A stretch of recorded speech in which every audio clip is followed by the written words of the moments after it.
আওয়ামী লীগ সরকারের পতনের পর বেশিরভাগ পাবলিক বিশ্ববিদ্যালয়ের উপাচার্য প্রক্টর সহ গুরুত্বপূর্ণ পদের অনেক শিক্ষক পদত্যাগ করেন। উপাচার্যবিহীন বিশ্ববিদ্যালয়ে সৃষ্টি হয় অচলাবস্থা। শিক্ষার পরিবেশ ফেরাতে ভিসি নিয়োগের দাবি ওঠে ক্যাম্পাসে ক্যাম্পাসে। সম্প্রতি নতুন উপাচার্য পেয়েছে ৬টি পাবলিক বিশ্ববিদ্যালয়। নতুন ভিসিদের কাছে শিক্ষক শিক্ষার্থীদের প্রত্যাশার কথা জানিয়েছেন আমাদের প্রতিনিধিরা।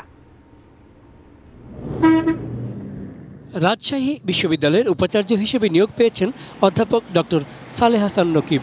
নতুন উপাচার্য পেয়ে গতি ফিরেছে ক্যাম্পাসে। শূন্য পদগুলোতে কর্মকর্তা নিয়োগ দেওয়ার পর পুরোদমে শুরু হয়েছে ক্লাস পরীক্ষা। শিক্ষক শিক্ষার্থীদের পদচারণায় মুখর হয়ে উঠেছে ক্যাম্পাস। দলীয় লেজুর ভিত্তিক রাজনীতি বন্ধ হলে মেধার ভিত্তিতে সিট বরাদ্দ, সেশন জট কমানো এবং ছাত্র সংসদ চালুসহ বিশ্ববিদ্যালয়ের সার্বিক নিরাপত্তা নিশ্চিত হবে বলে প্রত্যাশার কথা জানিয়েছেন শিক্ষার্থীরা। আগে যে স্টুডেন্ট নোংরা পলিটিক্সটা ছিল, এখন সেটা ক্যাম্পাসের মধ্যে নেই।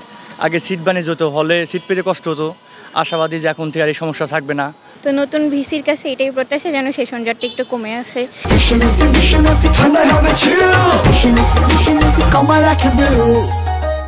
আন্দোলন সংগ্রাম আর শহীদ আবু সাইদের ক্যাম্পাস হিসেবে পরিচিত বেগম রোকেয়া বিশ্ববিদ্যালয় প্রায় 2 মাস শূন্য থাকার পর নতুন উপাচার্য পেল। আগের 5 উপাচার্যের মধ্যে 4 জন পূর্ণমেয়াদে দায়িত্ব পালন করতে পারেননি। নতুন উপাচার্যের কাছে শিক্ষার্থীদের প্রত্যাশা সেশন জট থেকে মুক্তি।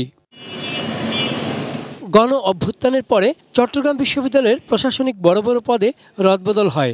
এবার ভিসি, প্রভিসি, প্রক্টর, প্রভোস্ট সহ নতুন ডিন পেল বিশ্ববিদ্যালয়টি। ছাত্ররা জানান, প্রায় 3 মাস বন্ধ থাকার পর বিশ্ববিদ্যালয় খুললেও সেশন জট নিয়ে শঙ্কায় তারা। এখন যে আন্দোলন হলো, ইভেন অনেক বড় একটা গ্যাপ গিয়েছে, আর সেশন জটটা আরো বৃদ্ধি পেল অনেকাংশে। বিশ্ববিদ্যালয় প্রশাসন খুব দ্রুত সিদ্ধান্ত নিলে আমাদের স্থগিত পরীক্ষাগুলো, অর্থাৎ যে সেশন জটটা তৈরি হয়েছে, সেটি অনেকাংশেই কমে যাবে। দেশের দক্ষিণ পশ্চিমাঞ্চলের শীর্ষ বিদ্যাপীঠ খুলনা বিশ্ববিদ্যালয়ে উপাচার্য নিয়োগ না হওয়ায় বিশ্ববিদ্যালয়ের একাডেমিক ও প্রশাসনিক কার্যক্রম থমকে আছে। শিক্ষক শিক্ষার্থীরা মনে করছেন, সংকট নিরসনে জরুরি ভিত্তিতে ভিসি নিয়োগ করা প্রয়োজন। প্রশাসনিক ভবনের কার্যক্রম যা, সেগুলো আসলে নির্দিষ্ট শিক্ষক অনুযায়ী যেহেতু দায়িত্ব বন্টন করে দেওয়া হয়েছে। প্রশাসনিক জরুরি যে কাজগুলো সেগুলো আপাতত চলমান আছে, কিন্তু একদম পূর্ণ দায়িত্বের ভিসি আসলে প্রয়োজন। চন্দন পাল, ডেস্ক রিপোর্ট, এটিএন নিউজ।